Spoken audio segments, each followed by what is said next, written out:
Alors, nous avons vu qu'il est toujours possible de remplacer une boucle repeat par une boucle while, et je vous montre dans cette vidéo comment le faire à l'aide de ce petit exemple très simple que l'on avait vu tout au début du cours, où l'on dessine donc un carré. Bon, évidemment, j'ai fait une petite erreur, c'est-à-dire que j'ai oublié d'appeler le makeTurtle. Alors il faut bien vous rendre compte que la boucle repeat est en fait ce qu'on appelle du sucre syntaxique, du syntactical sugar en anglais, qui permet de faciliter la programmation. Mais ceci n'existe pas en Python standard. Ce qu'on va faire, c'est utiliser une boucle while, avec évidemment une condition ici.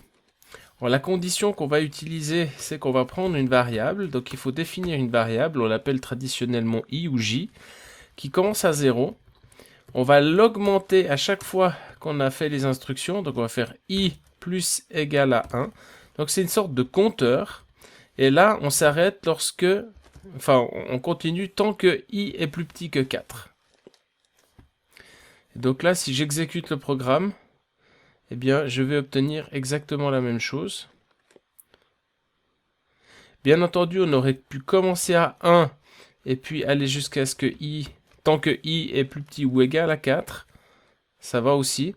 Mais vous savez probablement que les informaticiens aiment beaucoup partir de 0. Et donc en général, la solution, on va dire standard, c'est celle-ci. Alors on va maintenant essayer de faire le diagramme, l'ordinogramme de ce programme. Plus particulièrement en fait, l'ordinogramme de la boucle repeat.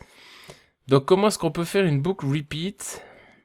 Alors ici, en fait, on va commencer par créer une variable qui va être initialisée typiquement à 0. Alors je vais le faire là en haut.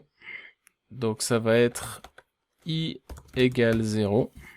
Et donc ça va se passer un peu comme ça. Si on va tester si la variable i est plus petite que 4, d'accord ?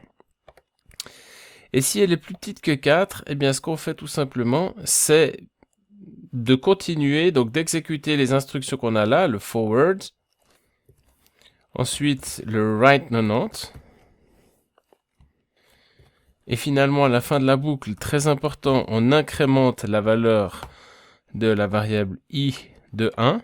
Donc cette variable i, c'est ce qu'on appelle une variable de contrôle de la boucle ou variable de comptage, et ça permet d'interrompre la boucle. D'accord ?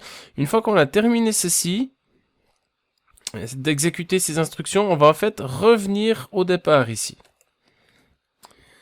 C'est-à-dire que lorsqu'on a exécuté les instructions du corps de la boucle ici, hop, on revient ici, on reteste le test. Si il est vrai, eh bien, on refait les instructions, etc. On tourne comme ça.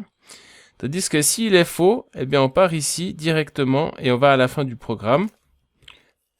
Et donc, je représente ça comme ça pour simplifier un tout petit peu. Et là, on voit bien cette notion de boucle. Donc, avec une boucle repeat, on ne pouvait pas créer des diagrammes de flux, parce qu'en réalité, la boucle repeat n'est rien d'autre qu'une boucle while avec une variable qui permet de savoir combien de fois on a déjà répété la boucle. D'accord ? Donc, cette variable i, on peut appeler ça une variable de comptage ou variable de contrôle qui permet de contrôler, à l'aide de la condition ici, le nombre d'exécutions de la boucle. Donc voilà comme la manière de passer d'une boucle repeat à une boucle while, et c'est en fait ce qui se fait à l'interne lorsque vous utilisez une boucle repeat. Il y a quelque chose dans ce style-là qui se fait à l'intérieur de l'interpréteur TigerJython. Alors il est clair que dès que la condition ici n'est plus satisfaite, en fait, on va vers la suite du programme. Je le note comme ça.